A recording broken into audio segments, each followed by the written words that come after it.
የሩሲያ ጦር በዩክሬን ዋና ከተማ ኪየቭና በሌሎች ቁልፍ ከተሞች ላይ የከፈተው መጠነ ሰፊ ባሊስቲክ ሚሳኤል ጥቃት የሁለቱን ሀገራት ግጭት ዳግም ወደ አደገኛ ምዕራፍ እንዲሸጋገር ያደርጋል የሚል ስጋት ደቅኗል። ይህ ጥቃት የተፈጸመው በሞስኮና በኪየቭ መካከል ሊደረግ የታሰበው የሰላም ድርድር በሞስኮ ዳተኝነት ምክንያት መጓተቱን ተከትሎ መሆኑ የክሬምሊን ፍላጎት ከሰላም ይልቅ ወታደራዊ የበላይነትን ማረጋገጥ መሆኑን በግልጽ የሚያሳይ ስለመሆኑ ምዕራባውያን ተንታኞች እየገለጹ ይገኛሉ።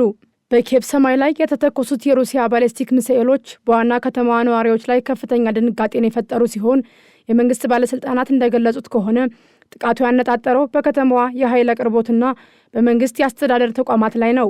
የኪየቭ ነዋሪዎች ሌሊቱን በከርሰ ምድር የባቡር ጣቢያዎችና በቦምብ መጠለያዎች ውስጥ ለማሳለፍ የተገደዱ ሲሆን የከተማዋ የአየር መከላከያ ስርዓት ከፍተኛ ጥረት ሲያደርግ መዋሉን የኪየቭ ኢንዲፐንደንት መረጃ ያመላክታል።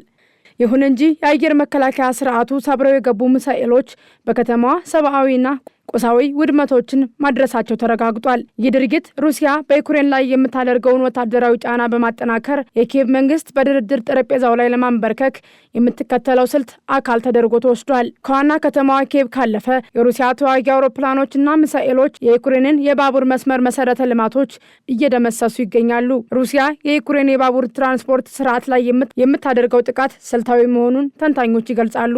የባቡር መስመሮች የዩክሬን ጦር ወታደራዊ ቁሳቁሶችን፣ የምግብ አቅርቦቶችንና የሰው ኃይልን ወደ ግንባር ለማንቀሳቀስ የሚጠቀምበት የሎጂስቲክስ የጀርባ አጥንት በመሆኑ ይህንን መስመር ማጥቃት የዩክሬንን የመከላከል አቅም ሽባ ለማድረግ ያለመ ነው። ሞስኮ በዩክሬን ላይ የምታደርሰውን ጥቃት እያባባሰች ባለችበት በዚህ ወቅት በዲፕሎማሲው መስመር የምታሳየው መዘግየትና ገትርነት የዓለም አቀፉን ማህበረሰብ ስጋትም ከፍ አድርጎታል።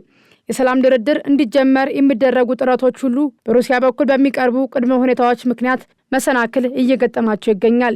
የዩክሬን ባለስልጣናት እንደሚሉት ከሆነ ሩሲያ ድርድሩን የምታጓትተው በጦር ሜዳ ተጨማሪ ድሎችን ለመቀዳጀት ጊዜ ለማግኘት ነው።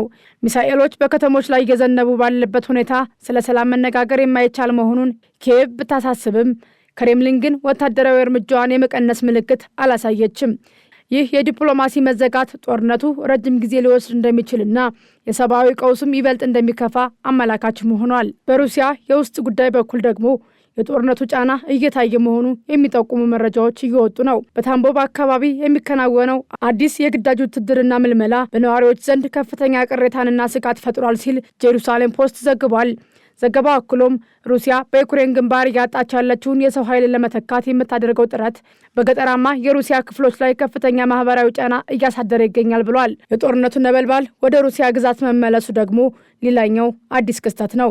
በሩሲያ ድንበር አቅራቢያ የሚገኙ መንደሮች በሚሳኤል ፍርስራሾችና በድሮን ጥቃቶች ምክንያት ስጋት ላይ ወድቀዋል። በቅርቡ በአንድ የሩሲያ መንደር ውስጥ የሚገኝ ወታደራዊ ተቋም መመታቱን ተከትሎ ነዋሪዎች በአስቸኳይ አካባቢያቸውን ለቀው እንዲወጡ ተደርጓል። ይህም ጦርነቱ በዩክሬን ብቻ ተወስኖ የሚቀር ሳይሆን ወደ ሩሲያ ግዛትም ሊስፋፋ እንደሚችል የሚያሳይ ማስጠንቀቂያ ሆኗል። የሩሲያ መንግስት ለዜጎቹ የገባው ደህንነታችሁ ከተጠበቀ ነው የሚለው ቃል አሁን በተግባር እየተፈተነ ይገኛል። የድንበር አካባቢ ነዋሪዎች በየቀኑ የሚሰሙት የፍንዳታ ድምፅና የሚመለከቱት የጭስ ደመና የጦርነቱ መዘዝ ወደ ቤታቸው እየተመለሰ በመሆኑ ስጋት ላይ መውደቃቸውን እየተናገሩ ይገኛሉ። ሩሲያ በዩክሬን ላይ የከፈተችው መጠነ ሰፊ ጥቃት የባቡር መስመሮችን ማውደሟና በዲፕሎማሲው ረገድ የምታሳየው ዳተኝነት ጦርነቱ ወደማይታወቅና እጅግ አደገኛ ደረጃ መሸጋገሩንም ያሳያል። በሁለቱም ወገኖች የሚከፈለው የሰው ሕይወትና የሚወድመው ንብረት ከቀን ወደ ቀን እየጨመረ መምጣቱ የዓለም አቀፍ ማህበረሰብ ግጭቱን ለማስቆም የሚያደርገው ጥረትም በተጨባጭ ውጤት አልባ እየሆነ መጥቷል። ዩክሬን የሉዓላዊነትና የመከላከያ መብቷን ለማስከበር በምታደርገው ጥረት የምዕራባውያን ድጋፍ ብትሻም ሩሲያ ደግሞ በበኩሏ ወታደራዊ ጫናዋን በመጨመር የዓለምን ጂኦፖለቲካዊ ካርታ ለመቀየር እየታገለች ነው። ይህ ግጭት ወደፊት በምን አይነት ሁኔታ ሊቋጭ እንደሚችል ለመገመት አስቸጋሪ ቢሆንም አሁን ያለው ተጨባጭ ሁኔታ ግን የመካከለኛው ምስራቅ አውሮፓ ቀጠና ለረዥም ጊዜ የሚቆይ አለመረጋጋትና ሰብአዊ ቀውስ ውስጥ መውደቁን ያረጋግጣል። በምስራቅ አውሮፓ የቀጠለው ጦርነት ወደ አደገኛ ምዕራፍ ተሸጋግሯል። የሩሲያ ጦር በዛሬው ዕለት በዩክሬን ዋና ከተማ ኪየቭ ላይ መጠነ ሰፊ የባሊስቲክ ሚሳኤል ጥቃቶችን የፈጸመ ሲሆን ዋና ግቡ የሀገሪቱን የባቡርና የኃይል መሰረተ ልማቶች ሙሉ በሙሉ ሽባ ማድረግ ነው። ይህ አስከፊ ጥቃት የተፈጸመው በሞስኮ ዳተኝነት ምክንያት የሰላም ድርድሩ በቆመበትና የዲፕሎማሲው ተስፋ በደበዘዘበት ወቅት ነው። በሌላ በኩል በሩሲያ ታምቦቭ ግዛት የሚካሄደው የግዳጅ ውትድርና ምልመላና በድንበር አካባቢ የሚደረጉ የዜጎች መፈናቀሎች ጦርነቱ በሩሲያ የውስጥ ሰላም ላይ እያሳደረ ያለውን ከባድ ጫና በግልጽ ያሳያሉ። የሰላም መንገድ በመዘጋቱ ዩክሬን አሁንም በከባድ የሚሳኤል ዝናብና በተሰባበረ የሎጂስቲክስ መስመር ውስጥ ትገኛለች። የዓለም ስጋትም ከቀን ወደ ቀን እየጨመረ ይገኛል።